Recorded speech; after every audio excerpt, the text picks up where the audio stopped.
afternoon, ladies and gentlemen, citizens of YouTube. This is Pastor Dow, and I am in the home of Pastor Leon Johnson, his lovely wife, Sister Betty, and we have Sister Olivia on the camera filming this particular excerpt of the Straightway Truth. I'm going to start calling this maybe a weekly reality check, because I know a lot of Americans have not a clue to what's going on in the world today. Now, I just got information the other day that Tennessee has just joined in with the other 15 states, getting back to calling silver legal tender. Now, what does that mean for you and I? I mean, how do you articulate that? What does that mean? That means that Utah, Minnesota, Tennessee, Georgia, and the other 15 states that basically, quote-unquote, has seceded from the Union in this chess move from legal tender being Federal Reserve notes, have already done opted in and told the people themselves that silver is actually legal tender in those states. So those are one of the safe havens that you can actually run to. A lot of people concerned is during this apocalypse, or during this time of uncertainty, how in the world will we be able to pay our taxes, or how would taxes, property taxes be paid if the Federal Reserve notes or the U.S. dollar is no good? Well, there you have it now. Now you can pay your property taxes in silver if you live in one of those states. So that's why Pastor Dow and other sources have been trying to tell you over the years that you need to get back to sound money, because whether we like it or not, we're going back to this sound money.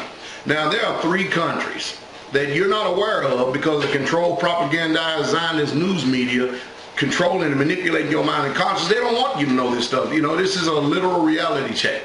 There are 3 countries in this world, China, Japan, and Russia, that has already opted out of the dollar.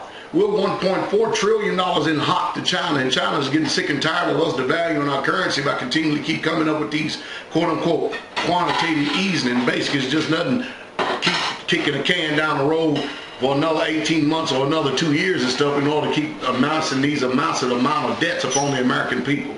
And it's coming out of your back pocket too, so get on out there and get to work like good serfs. And that's how they treat us too. But China, Russia, and Japan has already done opted out. You remember when the U.S. put sanctions against Iran? Now, let me articulate what's going on. When the U.S. put sanctions against Iran, they're doing it for this reason. The United States dollar, or the dollar, is still the world's reserve currency. In other words, in every country, in order for them to be able to trade today electronically, it has to be done in dollars.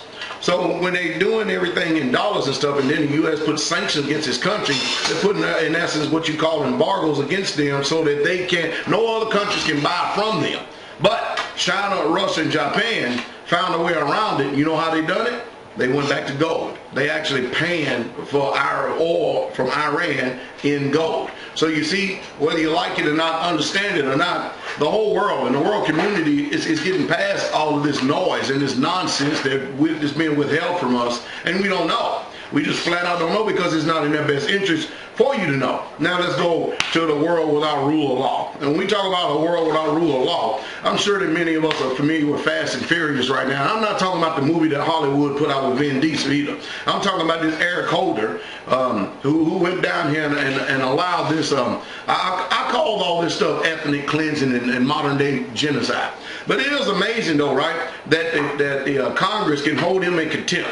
And then you get the Democrats playing the chess game, get up and decide they're going to walk out and not even levy a vote, even do a vote. But anyway, they can hold him in contempt, and then you can tell the guy, okay, now, hey, he's in contempt, you're trying to go arrest him and throw him in jail. But then Obama, through executive privilege, can actually give him diplomatic immunity from suffering anything. So therefore, guess what? He still runs scot-free. He still holds his position. But you know what? You go out there and you get a speed ticket. You say one cross word to a policeman, you're going to get thrown in jail. And if you resist arrest too much, we're going to keep mounting up these charges against you to the point we get you to be thrown in jail for over a year or 2. So you better shut up and you better do what you're told, because we got laws in this land. It's for you, but it's not for them. Is that not a double standard? This is crazy, huh? You can't make this stuff up. It's like I'm living in a land of make-believe. I'm living in Mr. Rogers' land of make-believe. But it is off of the proverbial literal chain. Now, also, what hasn't been reported here in the United States is that Israel, that state again, has just went and took a couple of more aircraft and bombed the Palestinian resorts over there, or homelands and stuff. And this is modern day ethnic cleansing. I have right here on my newsletter at straightwaytruth.com, I have right here the map when that so-called Russian, Germanic, Yiddish-speaking people occupied the land between 46 and 48. This dark brown spot is how much they occupied, and you can see they own less than 5% of the land at that time. Well, now we're over in 2008, and we're in 2012 now, so this thing's probably just about covered now. All that dark spot, brown spot right there shows you exactly how much land that this modern day state that was created by Great Britain and the United States under the League of Nations in 1948 under the Balfour Agreement now occupies.